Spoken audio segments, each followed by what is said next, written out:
Hello, hello mga guys, hello mga colleagues, mga kaibigan, mga friends. At sana sa umaga ito ay magkaroon tayo ng isang maalab na kapayapaan, shalom. At bagamat ngayon ay malamig dito sa ating kinaruran sa bundok. Ayan po, sa bundok po tayo. Ay isa pong maalab na kapayapaan ang sa ating ngayong araw ng linggo po ngayon na at isa pong malamig na panahon ang ating nararamdaman ngayon.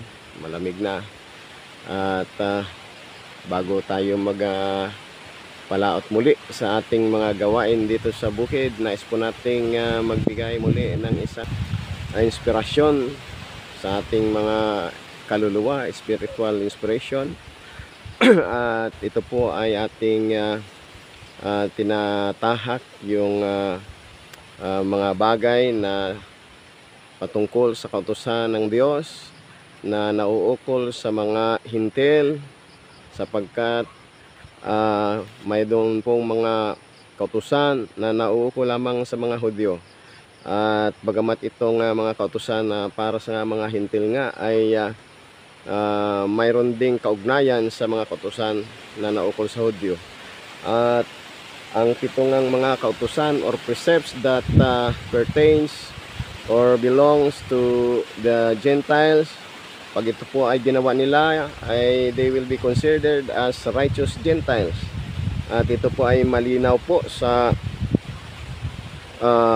Tanakh, sa Bible ng mga Hudyo, Hebrew Scripture, na doon po sa aklat ni Job, si Job, ay siya po hindi naman Hudyo, no? Pero siya ay itinuring na matwid, no? He was righteous in the eyes of God. At si Job po ay naturingan na mayroon po siyang ginagawang tama na naaayon sa Diyos, and he was considered as righteous. Bagamat hindi po siya Israelita, hindi po siya Hudyo. And that righteousness guaranteed him that he will have a portion in the next world, in the world to come, that is the world of peace, tranquility, and with all benefits that a soul needed. So ngayon po ang ating unang bibigyan ng pansin doon sa pitong universal mitzvot or universal precepts or concepts or commandments that belongs to the Gentiles. Ay una ay yung first negative prohibition na huwag kayong magkakaroon ng ibang Diyos, no? Prohibition of idolatry. So ano po ba itong tinatawag na idolatry? Ang idolatria po ay ito yung paniniwala na walang isang Diyos, no? Ang paniniwala nila ay mayroong maraming Diyos, no? Kaya ito po ang battle between polytheism, tritheism versus monotheism. In fact, this concept of monotheism was already figured out in the Torah, and this was considered as the first and the foremost of the 13 principle of faith that was written by Rambam. Okay? At itong principle na ito na belief of only in one God ay nauukol din sa mga hintil. Ito yung first negative commandments na it is forbidden for the Gentiles to worship any idols or any forbidden act of worship. Okay, yung idolatry. At ito ay malawak na tawag ito na topiko. At yun nga na itong idolatry ay ito po yung nagagawa ng isang tao laban sa Diyos kung ang kanyang creation ay ginagawa na Diyos ng mga tao, kagaya nung araw, no? Before the flood, na Ang tao ay ginagawa na Diyos, ang araw, ang buwan, at mga ibang creatures. Okay? Kaya nga, sa Ten Commandments, the first commandment ay, ang Panginoong Hashem ay pinagbabawal, no? I am Hashem, your Elohim, I am God. Okay? And He said in Exodus chapter 20 that you shall have no other gods before me. You shall not make any graven image of any likeness that is in heaven above, or that is in the earth below, or that is in the earth, on the earth, or that is in the water under the earth. Pinagbabawal po ito na magkaroon ka ng anumang bagay na inanyuan na iyong sasambahin, no? So this is a kind of idolatry.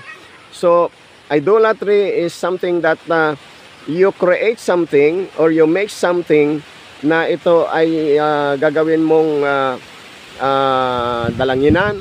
Ito ay gagawin mong figure of or object of your worship. At ito po ay hindi po tama spiritually and physically, no?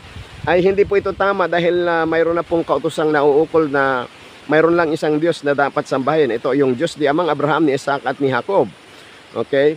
At ang mga hintil ay ganun din ang kanilang gagawin, no? Dahil yung covenant sa Mount Sinai, inclusive na po riyan yung 7 mitzvot or 7 commandments that belongs to the Noahites or the other children of Noah.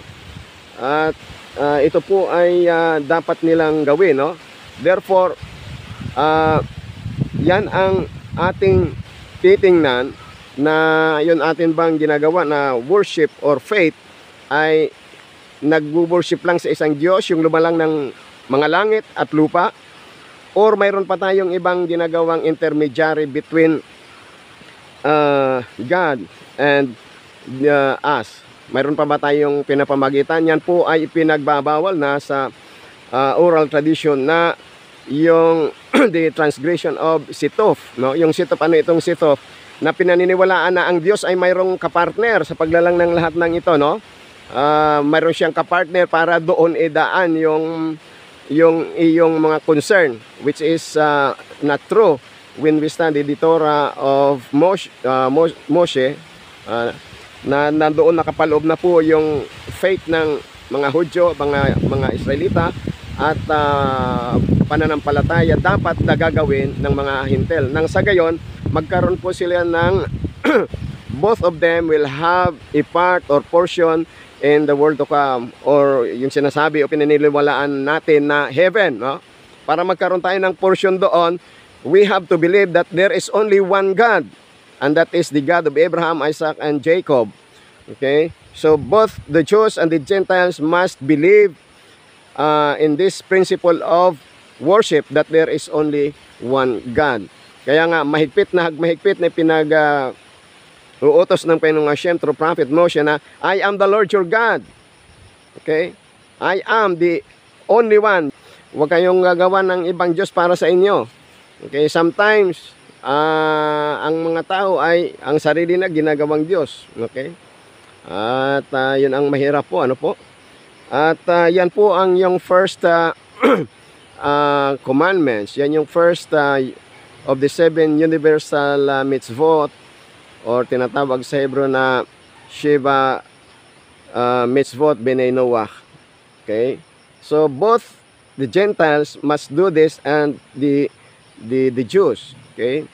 Pero ang masaklap nga ay ang mga hintil ay na uwi sa konsepto ng polytheism, no? In introduction, may yung Diyos ng hangin, mayroong Diyos ng tubig, Diyos ng lupa, Diyos ng apoy. Okay? At karaniwan na itong itinuturo doon sa mga cartoons na napanood ng mga kabataan. Kaya nga ang mga kabataan ay lumalaki na ganyan po ang konsepto, which is wrong. Okay? So hopefully sa ating pang-umaga na talakayin ngayon with our short period of time ay nakapagbigay po tayo ng konting inspirasyon sa ating spiritual na buhay. Baruch Hashem, may Hashem bless us all. Shalom.